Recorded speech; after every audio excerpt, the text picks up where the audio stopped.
এই সিনেমায় কিরকম খরচ হয়েছে, বাজেটটা কিরকম? অনেক খরচ হয়েছে। সবাই হয়তো ভাবতে পারে যে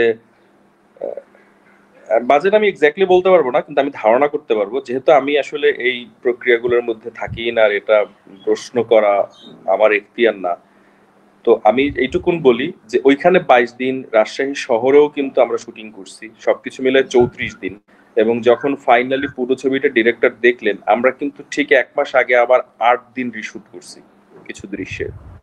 হ্যাঁ, তো আমি যদি আপনাকে চোখের দেখায় খরচ বলি, অনেকে ভাবতে পারেন এখানে বড় কোনো তারকা নেই বা বড় কোনো এরকম আর্টিস্ট নেই বা পে করতে হবে এরকম জায়গা নেই।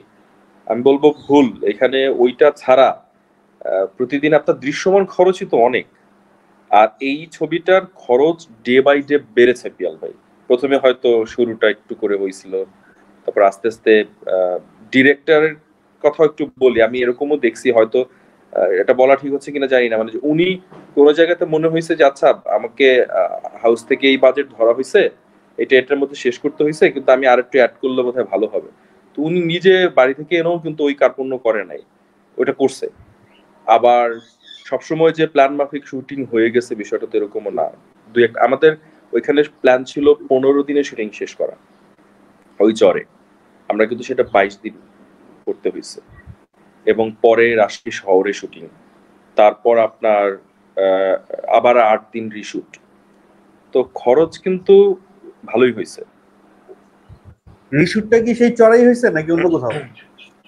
না, রিশুটটা চরে হয়েছে, কিন্তু পুরো যে রিশুট মানে কিছু শর্টস হয়েছে। আর বড় করে যদি দৃশ্যের কথা বলি, 2টা দৃশ্য, এটা হচ্ছে একটু ফিল্মি অ্যারেঞ্জমেন্ট হয়েছে, মানে ছবিটা দেখার পরে শুধু আমরা না, জ্যাজের যারা ছিলেন, ইন হাউস যারা ছিলেন, আরো কয়েকজন একটু বা আমি ইফতেখার ভাইয়ের কথা বলতে পারি, এরকম যারা ছিলেন তারা সবাই মিলেই যখন একটু পছন্দ করলেন যে না জিনিসটা অনেক ফিল্মি হয়েছে, তখন 2-1টা দৃশ্যে মনে হয়েছে অ্যারেঞ্জমেন্টটা আরেকটু ভালো করা দরকার, আরেকটু ভালো হইলে একটু ফিল্মি লাগবে।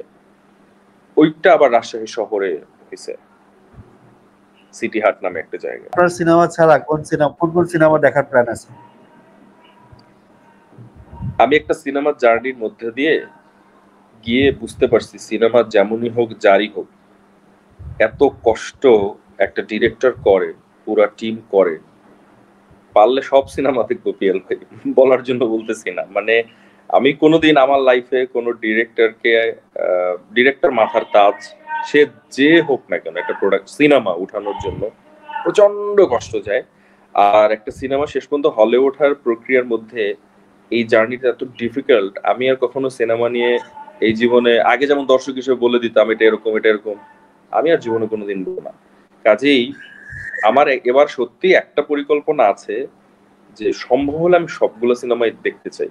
তবে প্রায়োরিটি লিস্ট আছে, ডেফিনেটলি শাকিব ভাইয়ের সিনেমা দেখবো, অবশ্যই দেখবো, দর্শক হিসেবে দেখবো। আমাদের হাউসের জিন্টু আছে দেখবো,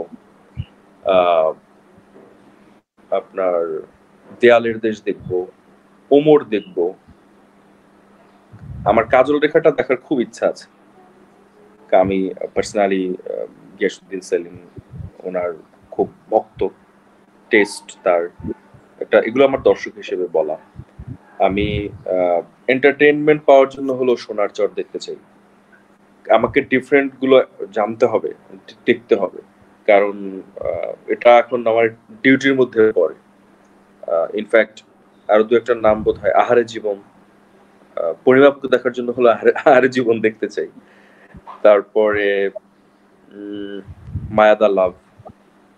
তো এরকম প্রায়োরিটি বেসিস যাবো, জানি না সবগুলো দেখতে পারবো কিনা, কিন্তু সুযোগ পেলে পিয়াল ভাই কনফার্ম থাকেন আমি দেখবো, চেষ্টা আমার একটা সবগুলো দেখার, কিন্তু কয়টা পারি ঠিক বুঝতে পারছি না। আপনার সিনেমায় এসছে, এই উপলক্ষে কোন সিনিয়র অভিনেতা কি আপনাকে ওয়েলকাম করেছে বা ফোন করেছে, অথবা আপনি সিনেমায় ঢুকলেন সেই উপলক্ষে কি কারো আশীর্বাদ নিয়েছেন, কারো কাছে দোয়া চেয়েছেন?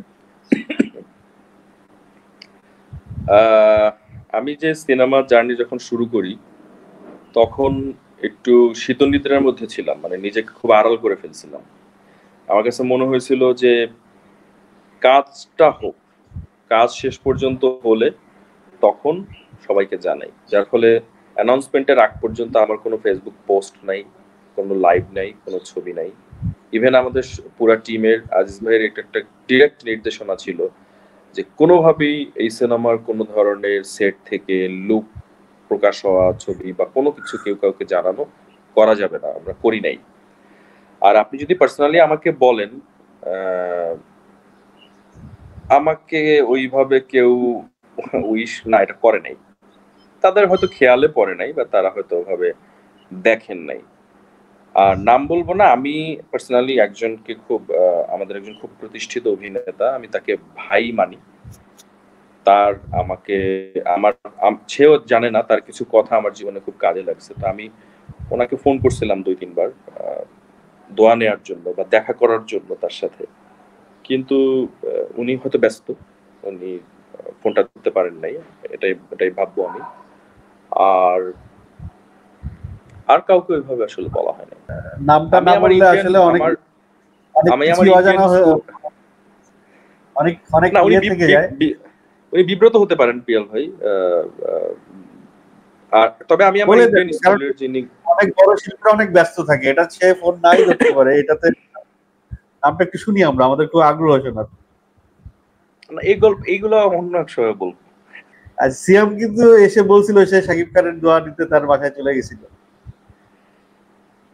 না, আমি আসলে এইভাবে মানে এইভাবে প্রত্যেকটা সিয়াম অসাধারণ, মানে সিয়ামের ম্যানেজমেন্ট পাওয়ার বলেন বা সিয়ামের হিউম্যান ডিলিংস বলেন, সেটা একরকম এবং সেটা অসাধারণ। He is brilliant. আর আমারটা আবার পিয়াল ভাই একটু অন্যরকম, মানে অনেকে আমাকে ভাবে যে ওইরকম কেন, বা আমি অনেক জায়গায় এটাও শুনি যে আমার অন্যান্য ক্যারিয়ারের কথা বলি যে বোধহয় একটু মুডি বা অহংকারী বা বেশি মিশুক না। বিষয়টা এরকমই না। আপনি আমাকে ডাকলে আমি কি আড্ডাবাজ কতটা মাইডিয়ারলি আমি জানি, কিন্তু আমার ওই প্রথম আইস ব্রেকিং একটা ঝামেলা। আমি যদি বুঝি আপনি আমাকে খুব একটা ওয়েলকাম করছেন না বা অত আরাম পাচ্ছেন না আপনি, আমি আপনাকে ডিস্টার্ব করতে চাই না। তো আমি সবার জায়গাটা জানি যে আমারও তো ইচ্ছে আছে, আমি যদি সুযোগ পাই আমি সাকিব ভাই কেন আমি সৌভাইয়ের বাসায় যেতে চাই বা সবার সাথে দেখা করতে চাই, কিন্তু তারা কতটা ওয়েলকাম করবে বা তারা কতটা কমফোর্ট ফিল করবে এটা নিয়ে আমি মাঝে মাঝে চিন্তা করি। সামনে ইচ্ছা আছে একটু জার্নিটা শুরু হোক, আমি তো বুঝে ওঠার আগে অনেক কিছু হয়ে যাচ্ছে। হ্যাঁ, যদিও আপনার জার্নিটা কেবল শুরু, তারপরেও একটা জিনিস কিন্তু স্পষ্ট তো আছে আমাদের ফিল্ম ইন্ডাস্ট্রিতে, পলিটিক্স, ফিল্ম পলিটিক্স। তো এই ফিল্ম পলিটিক্সটা আপনি এই ছোট্ট জার্নিতে কতটুকু ফেস করছেন? আমি আপনার সাথে আরেকটা অনুষ্ঠান করব, তখন এগুলা নিয়ে কথা বলবো। এখন আসলে এখন আমি জন্ম নিতে যাচ্ছি, জন্ম নিতে যাচ্ছি। আমি শুধু বলি আমাদের জাতিসত্তার মধ্যে রন্ধ্রে রন্ধ্রে পলিটিক্স, শুধু ফিল্ম না, ঘরেও এক ধরনের পলিটিক্স থাকে দেখবেন। ফ্যামিলি মেম্বারদের মধ্যে, আত্মীয় স্বজনের মধ্যে, মামা চাচা খালু, পাড়ার চায়ের দোকানদারদের মধ্যে, যারা উবার ড্রাইভ করে, রিক্সাওয়ালা আছেন, মুদি দোকানদার আছেন, কর্পোরেট অফিসের বস আছেন, প্রত্যেকটা জায়গায় পলিটিক্স। তো সিনেমা একটা বড় জায়গা, অনেক বড় জায়গা, এখানে পলিটিক্স থাকবেই, এটা তো খুব স্বাভাবিক। আমরা আরেকদিন হেভি মজা করে আড্ডা দিব, দু একটা সিনেমা করার দোয়া করেন করি, তারপরে ইনশাআল্লাহ বলবো। আচ্ছা, একেবারে শেষ পর্যায়ে আমরা আড্ডার শেষ একটি প্রশ্ন আপনার কাছে করতে চাই, সেটা হচ্ছে যে এই সিনেমাটা দর্শক কেন দেখবে, এই বিষয়টা আপনার কাছ থেকে শুনতে চাই। এই সিনেমাটা দর্শক দেখবে একটা কম্বাইন্ড সিনেমার প্যাকেজ হিসেবে। হিউম্যান সাইকোলজি, মানুষ সবসময় কিন্তু নতুন কিছু পছন্দ করে। আপনি বারবার দেখবেন যে একই খাবার খেলে হঠাৎ করে একটু ডিফারেন্ট কিছু টেস্ট করতে চাইবেন। পোশাকের ক্ষেত্রেও তাই, ঘুরতে যাওয়ার ক্ষেত্রেও তাই। তো এন্টারটেনমেন্ট ইন্ডাস্ট্রিতেও তো টেস্ট চেঞ্জ করে না অনেকে, এখন তো অনেক কিছু হচ্ছে। তো আমাদের যে অন্যান্য সিনেমাগুলো আছে সেগুলো অসাধারণ সব গল্প, সেগুলোতে অনেকগুলোতেই অনেক পরিচিত মুখ, তাদের অভিনয় সম্পর্কে আমরা জানি, সেগুলো তো মানুষ দেখবেই। ঈদের ডেজার্ট হিসেবে ধরেন শাকিব ভাইয়ের সিনেমা যদি ঈদের পোলাও হয়, আমাদের রোশান, ফেরদৌস ভাই, অন্য রাজের সিনেমা, সেগুলো যদি মাংস হয়, তাহলে এইগুলো পোলাও মাংস খাওয়ার পর আপনার তো একটু ডেজার্ট খাওয়া লাগবে, একটু মিষ্টি খাওয়া লাগবে। তো পটু বোধহয় সেই ডেজার্টটা এবার ঈদের ইনশাল্লাহ।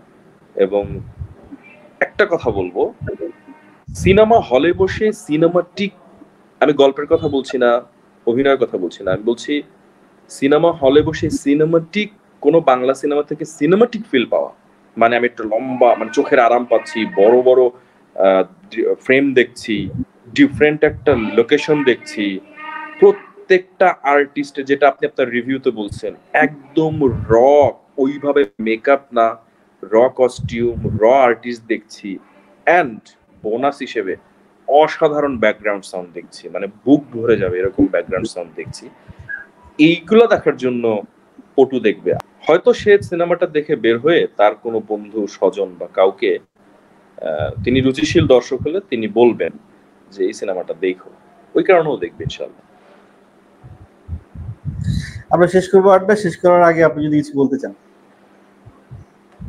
আমি যেটা বলতে চাই, আপনাকে ধন্যবাদ পিয়াল ভাই। আপনার সাথে একদিন আমার দোলন চাপার সামনে অল্প একটু আড্ডা হয়েছিল। অন দ্যাট ডে আমি বুঝছিলাম যে আপনি খুব মাইডিয়ার মানুষ, আপনার ভিতরে একটা পজিটিভিটি আছে। আপনি আমাকে ইনভাইট করছেন, সেজন্য থ্যাঙ্কস। পটুর একটা দুর্দান্ত রিভিউ আপনার কাছ থেকে আসছে, এটা তো এই সময়ে হয় না, সবাই একটু ট্রেন্ডি থাকে, এটার জন্য থ্যাঙ্কস। আর দর্শকদের জন্য, আপনার যারা দর্শক আছে, এই শোয়ের যারা দর্শক আছে, আমি তো এখনো কেউ না, আমাকে দেখে বা আমার জন্য সিনেমা দেখার দরকার নেই। আমি একটা পটুর একটা অন্যতম অংশ। আমি কেমন করলাম সেটা সময় বলে দিবে, দর্শক বলে দিবে। তবে আমি এটা বলবো যে একটা একটা অন্য স্বাদ, বা আজিজ ভাই বলেন অন্যরকম সিনেমা। কেন অন্যরকম সিনেমা বলেন, কি আছে এই সিনেমাটাতে, এতগুলো নতুন মানুষ এরকম একটা দুর্গম জায়গায় আসলেই কি বললো, কি করলো, সেটা দেখার জন্য দেখেন। আর অনেকে এটাকে রাজশাহী অঞ্চলের নাম শুনি শাটিকা, চরকির ওয়েব সিরিজ বা তামিল বা মালায়ালাম এগুলোর কথা বলে। আমি আপনাকে আপনার শো এর মাধ্যমে এনশিওর করি এটা শাটিকাবো ওরকমও না। মানে এই গল্পটা আপনি যদি রাজবাড়ির একটা চরে নিয়ে যান, ওখানকার গল্প। এটা যদি পটুয়াখালীর একটা চরে নিয়ে যান, ওখানকার গল্প। মানে এটা বাংলাদেশের একটা মৌলিক গল্পের ছবি। এটা কোনোভাবেই কোনো সিরিজের মতন না, বা কোনো তামিল বা মালায়ালাম। লুক অ্যান্ড ফিলে হয়তো মালায়ালাম কিছুটা আছে, অস্বীকার করবো না, কিন্তু বাংলাদেশের মৌলিক গল্পের ছবি।